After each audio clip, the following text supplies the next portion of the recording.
But listen, Miss Pugh, don't speak over me. Miss Pugh, just because you say respectfully does not mean that you get to interrupt me. That's disrespectful, right? Hang on. Listen, Miss Pugh, stop talking over me. If you want to stop talking over me. Where is the verified claim that is being placed against my trust? You can go back with the bailiff. Go back with the bailiff. Get your own attorney or represent yourself if you don't like it. All right, folks. Today we're diving into a courtroom clash between a no-nonsense judge and a completely out-of-touch sovereign citizen. She strolled in waving her usual scrap of paper, spouting the same tired script like she was about to drop some legal bombshells and walk right back out. Spoiler alert, that didn't happen. Honestly, it's a miracle she can even follow the gibberish she's quoting. This one's guaranteed to be a ride. Drop your thoughts in the comments. Now, let's get into how this chaotic hearing went down. Good morning. Are you Janetta Pugh? I am the beneficiary of that estate. You're the what? I am the beneficiary of that estate. You're the beneficiary of what estate? Answer my questions, please, ma'am. I'm just trying to understand. Beneficiary of that estate. Okay. For the record, I recognize Ms. Pugh. She's been here before. I do as well, for the record. And I looked into Mr. Christopher Wiley. I can't find that person as a practicing lawyer in the state bar page, and I have not been contacted by anybody on Ms. Pugh's behalf. All right. So, Ms. Pugh, Mr. Lewis has been appointed to represent you at this point. Obviously, you know as well as anyone that you're in custody and we want to get your case taken care of. If you've hired or your family has hired another lawyer, then they have to contact the court so that we can do something with your case. And do you know if they've hired someone? Respectfully, Your Honor, I do not agree with your appointed foreign agents, considering that the first duty is to the state and will be considered conflict of interest. You know? Okay, so if you don't want, the only thing I can do, I'm appointing an attorney to you to help you, right? So if you don't want a court-appointed attorney, then your only option, two things. One is to represent yourself or to hire a lawyer. So if you don't like the way it works, then you do something different. So are you, listen to what I'm saying. Are you either going to represent yourself, or are you going to let Mr. Lewis represent you, or are you going to hire someone? Objection, Your Honor. Respectfully, is this a court of record? It is a court of record. So your objection's overruled. Okay. Respectfully, Your Honor, where is the verified claim that is being placed against my trust? It's right here. It's called an indictment. And Mr. Lewis has a copy of it, and he can show it to you. So that would be the verified claim against you. Okay. Your Honor, respectfully, Your Honor, there were writs that was filed to the case that still haven't been received. I've received your petition for writ of habeas corpus, and it's denied. Okay.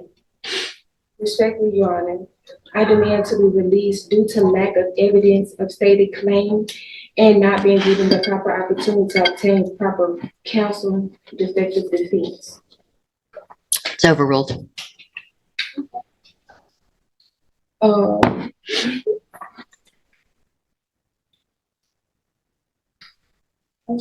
You're running out, aren't you? No, it's fine. This is going downhill fast. She's completely embarrassing herself, and honestly, it's kind of entertaining. The judge, though, cool as ever. Just sitting there, letting her burn through her little sovereign citizen script like it's going to unlock some hidden legal loophole. Spoiler. It won't. What's always wild is how these people genuinely believe phrases like, "I do not consent," will magically make charges vanish. That's not how jurisdiction works. Not even close. Courts have ruled on this stuff countless times.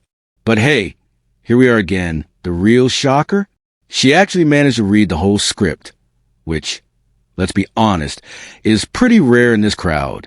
And weirdly enough, she seems kind of sweet. She's polite, even calling the judge Your Honor. But it's clear she has no idea what she's doing. She's totally lost, just grasping at nonsense. Let me know in the comments what you think, because I truly don't get how someone ends up this deep in the sovereign citizen rabbit hole. Reading that script is one thing, but actually trying in court, that's next level. Anyway, let's get back to it. This train wreck isn't over yet. So here's the thing, Miss Pugh. I appreciate your position, but listen, Respectfully, Your Honor, Miss Pugh, with don't my speak over me. incarceration- Respectfully, Your Honor, with my incarceration. Miss Pugh, just because you say respectfully does not mean that you get to interrupt me. That's disrespectful, right? Hang on, listen to me. Everything you have there is overruled. And here's one of the reasons why, is because you have a lawyer. And your lawyer will file the appropriate motion. You're interrupting me again, which is disrespectful. So I'm going to leave Mr. Lewis as your attorney unless you choose to represent yourself or hire someone else. I'm going to give you 2 weeks to determine what you're going to do. You can go back. You can go back with the bailiff. I do not agree or comply to your appointed. Go back. Agents. You already said that, and that's overruled. Duty is to the state. Go back with the bailiff. Get your own attorney or represent yourself if you don't like it. Yeah, that was rough, but don't go anywhere because it's not over yet. Believe it or not, this sovereign citizen actually comes back for another hearing. And yep, I've got that one line up for you to AT this point. The judge honestly deserves a medal for patience. Dealing with someone like this is like arguing with a brick wall. If the brick wall thought it had a law degree, huge respect to her. She's staying calm, focused, and somehow still try to reason to the madness. She's had a few sharp moments, but overall, she's keeping her cool way better than most people would, and I'm seriously impressed. What do you think? Is this judge handling it like a pro, or would you have snapped by now? Drop your thoughts below. All right, let's jump into round 2 and see if it somehow gets even messier. Let's get into it. Perfect. So, Miss Pugh, Mr. Jeffries has been appointed to represent you. He's just been given, he's trying to get caught up real quickly on all the information and the discovery in your case. I'm going to reset your case so that he can get all of that. Once he gets it, he'll be out there to go over it with you, and we'll see if we can get an announcement at the next court date. Respectfully, Your Honor, I do not agree to comply with any of the appointed court agents, considering that their first duty is to the state. I understand. We've had this conversation before. Consider confidential, and for the record, I'll be representing myself. So if you want to represent yourself, there's some things. Ms. Pugh, stop talking over me. If you want to stop talking over me. If you want to represent yourself, then there is a process that we have to go through, and we'll do that today. If that's what you want to do, we'll get your case set for trial and we'll go forward that way. It is highly inadvisable for you to represent yourself. Lawyers have many, many years of training. They understand the law. They understand how a trial works, because here's what happens. When you're in a trial and you represent yourself, you're expected to know and follow all of the rules of evidence, all the rules of procedure. And so you're really at a disadvantage if you don't know those things. And so you have to do everything just like the assistant district attorney would. And if you don't, you're going to be in front of a jury and it's going to show, and it's just not going to be, it usually does not work out in your benefit. But I have to go through with you some questions first before we do that. And then if you still want to do that, then there's a couple of things couple of options, and we'll go over those as well. Okay. So I am supposed to ask you, I'm going to go through these questions. I need you to answer them if you want to represent yourself, because this is required. All right. So have you ever studied the law? Okay. Have you ever represented yourself before in any kind of criminal matter? Okay. Do you understand the charges against you? I know we've been accused of. Okay. And so do you know, and we've gone over before, I think, what the range of punishment is if you're found guilty on a jury? Do you know what that is? Let's see. Hold on a second. Let me pull you up here. We'll go over that again as well. The date of that allegations from June 22nd of 2021. And what that means is if you're found guilty, that the range of punishment that the jury could give you is between 2 years as a minimum punishment up to 10 years in prison, anywhere in between. Do you understand? And you answer out loud just for the record. Do I understand? No, I don't understand. What do you not understand about that? I swear, I knew she was going to say that. It's like these sovereign citizens have taken up permanent residence in my brain. At this point, I'm losing brain cells daily just trying to decode the nonsense these people spout. It's painful. They're not just ignorant. They're loudly ignorant. And honestly, it's sad. Sure, some of them might be struggling with mental health issues, but that doesn't excuse the fact that they're wasting everyone's time. The courts, law enforcement, public defenders, they've all got limited resources. And these folks think they can tie it all up with made-up laws and fake paperwork? Come on. Also, side note, I'm actually shocked she didn't bring her little script from the first hearing. Maybe her time under county jurisdiction helped her memorize it. But let's be real. If she ends up repping herself in this case, she could be staring down 8 to 10 years, and so let's jump back in and see what happens next. Is she really about to try defending herself in court? Because if she is, this is not going to end well. I don't understand, Your Honor. So here's the thing. If you want to represent yourself by law, you have to be able to understand these things. Otherwise, I've got to appoint an attorney for you.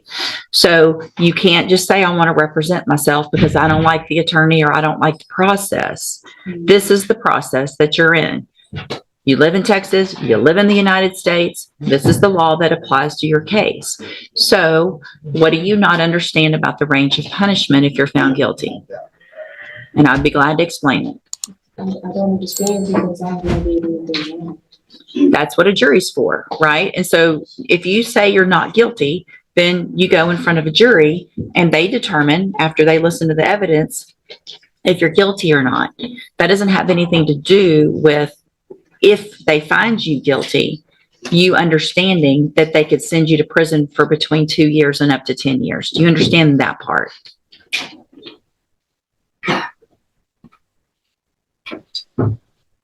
What are you, yes or no? No, you don't understand that.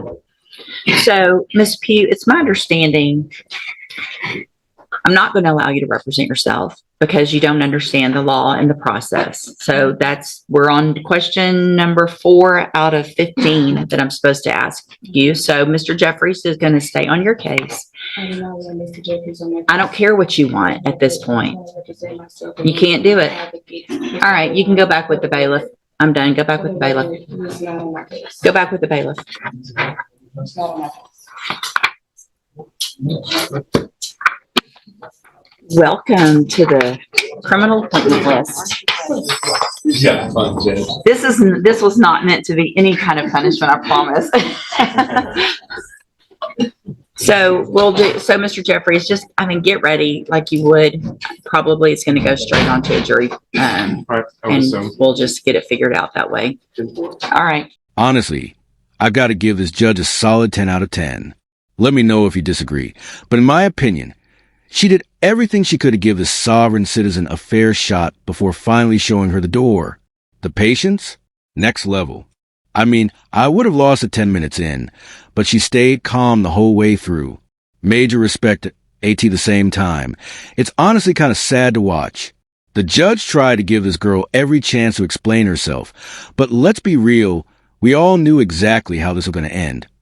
Also, for everyone who feels like they lost brain cells sitting through this, I hear you. I apologize for the secondhand cringe. Watching a sovereign citizen try to logic their way through court is like watching a car crash in slow motion.